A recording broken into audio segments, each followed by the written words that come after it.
In the incredibly male-dominated world of hip-hop, M.I.A. is something of a revelation. A woman who's brash, fearless, and unapologetic. London, quiet and dead, I need to make a sound. And her life has been a crazy, unique journey, which is kind of like her music.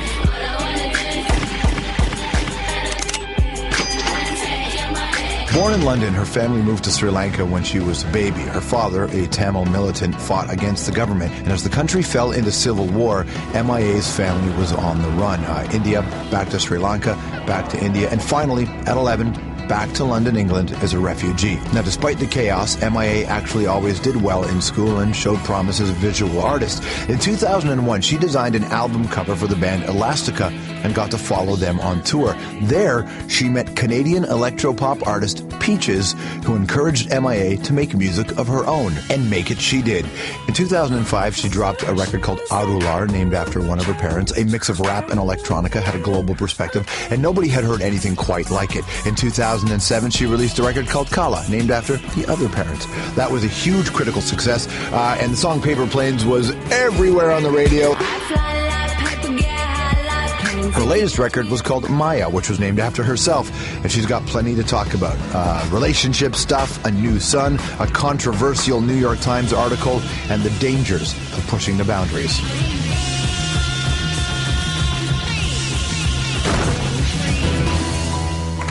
Everybody, please welcome back to the show, M.I.A.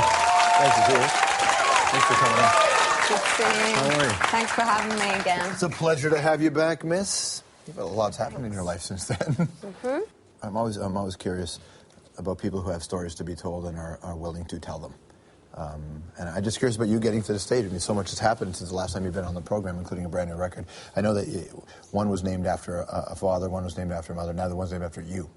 And I wonder, with most artists, I don't really worry about the significance of an album title, but when you put several in a row, I start to wonder if, in a sense, is there significance in the title? I mean, I think it's just a lot of stuff kind of happened to me in that year, you know, and it's funny because I've always been raised as a we, and, you know, but in order to be completely successful and to get to this other stage, you have to start saying me, and, you know, and I don't agree with it. Yeah, I was going to say, why do you have to start with, I mean, lots of people say me, and they don't seem to enjoy it when it turns into the me. Exactly. I mean, success is really being successful. You know what I mean? Which seems kind of hollow. Yeah, that's not where I want to be, you know, or go. Did you know that when you started to become successful? Or did you have, you know, even it's that moment where you look around and say, okay, I've got it all, but something's still missing. Did you have a moment like that? Well, it's funny because it paralleled, you know, that people sort of getting to know my songs or, you know, my work. I mean, at the time when Kala came out, I made the same trip to your studio, and nobody was buying it then. You know, at that time, nobody was like, oh, this album's the greatest album. It wasn't like that, you know. It was still really quiet. People still went out and bought, like, you know, whatever the Katy Perry of that time was, you know what I mean? And now everyone's like, oh my God, that album was so great, like, what happened to you? And it's like, no, nothing's changed. I've made the same shit all the time. It's based on what I'm going through. And I think when Paper Planes happened, I was too busy to take note. You know, I wasn't out there promoting and doing any of this shit because this 25-year-old civil war was coming to an end in my country, and I was making new understandings and new observation, and new experiences that was happening to me, which didn't add up to what was going on over here, you know. As much as you've become successful and your personal life has gone through dramatic changes or whatever, you're still who you are, and you're still that little girl growing up, you know, in a neighborhood you grew up in where you would have been a visible minority, where you would have felt like the others as opposed to the mainstream. That's always going to be who you are in a sense, isn't it? Yeah. But it's weird because I think it's just gone backwards, you know.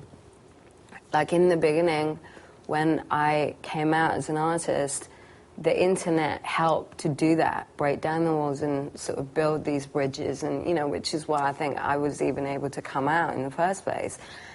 And, you know, people think that Calla represents that and, you know, all that sort of stuff was great. But now I don't think the internet lets you do that. You know, it gives you this sort of weird understanding that everything is so open and everything is all connected, but it's kind of, you know, the scope isn't that big. Like, you just go round and round on your search engine and you think you're spending ages and you're coming across new shit, but you're not.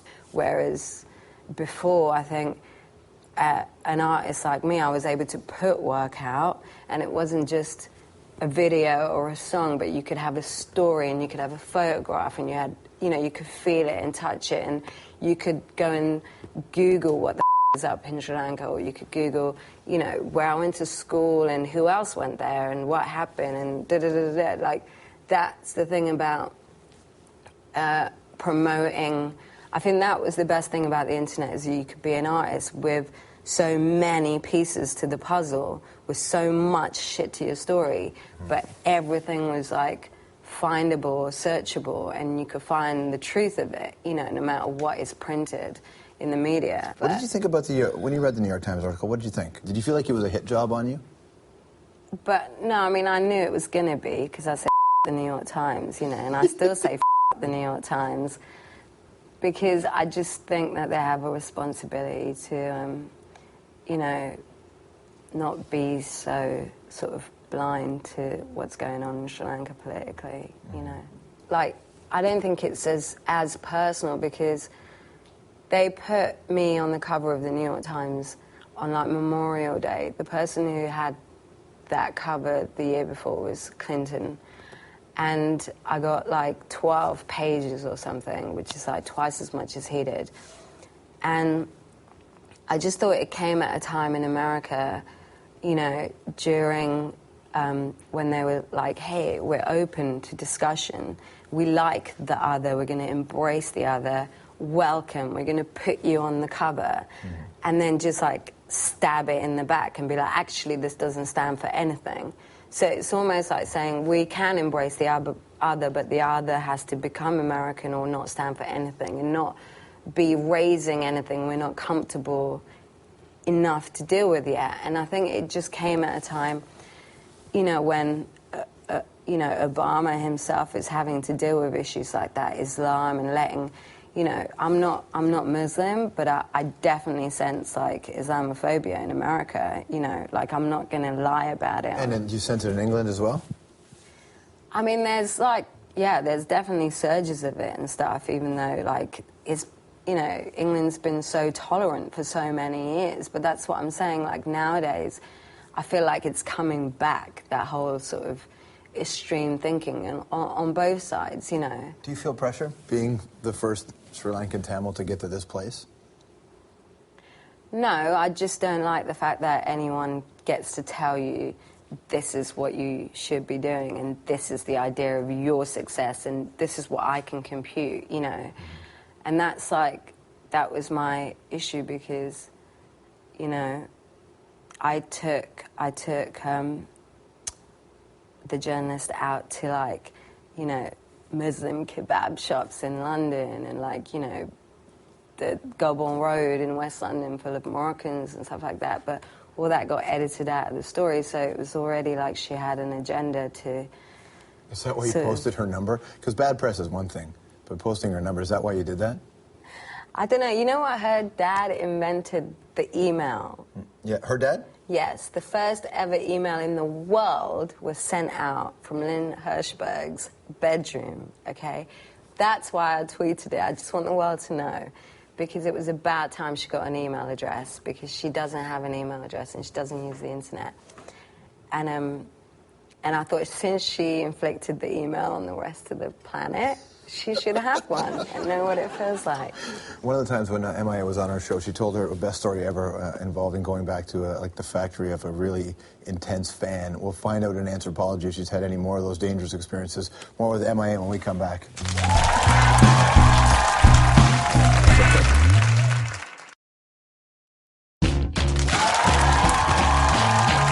right, so back on the program, M.I.A. is just got a brand new record. I love the fact that it's on vinyl, by the way.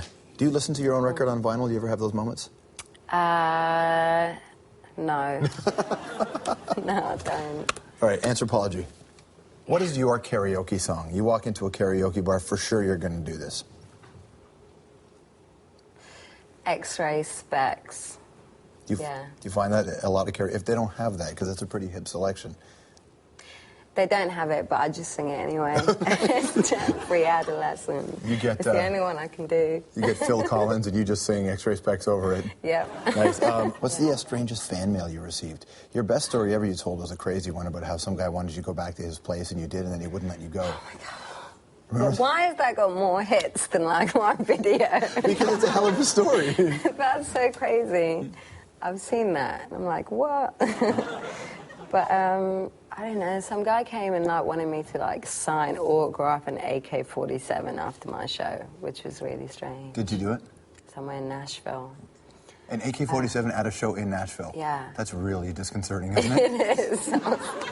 I was like, my team's not ready to deal with this sort of thing. I suppose you don't say no to a guy with an AK-47 in the South, do you? Yeah. Based on the way you've named your albums, at some point in the future, can you ever foresee naming an album after me? All the time. Nice. It was like second on the list. That's the correct answer. Here's the last question. Were you prepared for what would happen after you released that Born Free video? The reaction to it? I don't know. I knew it. I knew, you know, when you put that out, you're going to get shit. How did that video come to be? Was it your idea? Did somebody come to you? Did he come to you and say, I want to make this film? I mean, I believe his father has a long history of making great films that are political, right? So how did this Born Free story come to you?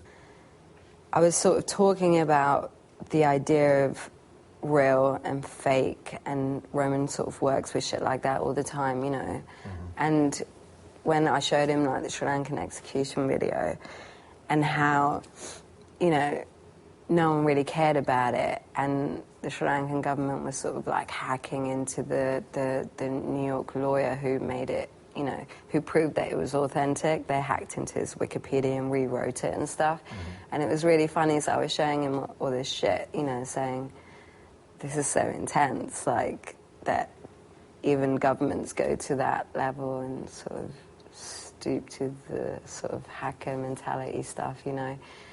And so that was our thing, to take something real and make it not real in order to get it across. Now, did he come to you and say, we're going to hunt down redheads? Yeah. And what was your reaction? Great. Let's do it. Yeah, I always hated them, you know. Yeah. Well, if you haven't seen the Born Free video, we've got to post it on our website at strombo.com. Her brand new record's called M.I.A. It's M.I.A., everyone. Nice to see you. Thank you for having me. Looking forward to having you next time you have a record called George, okay? We'll work on that. George is going to be smash. I believe so. M.I.A., everyone. We'll be right back.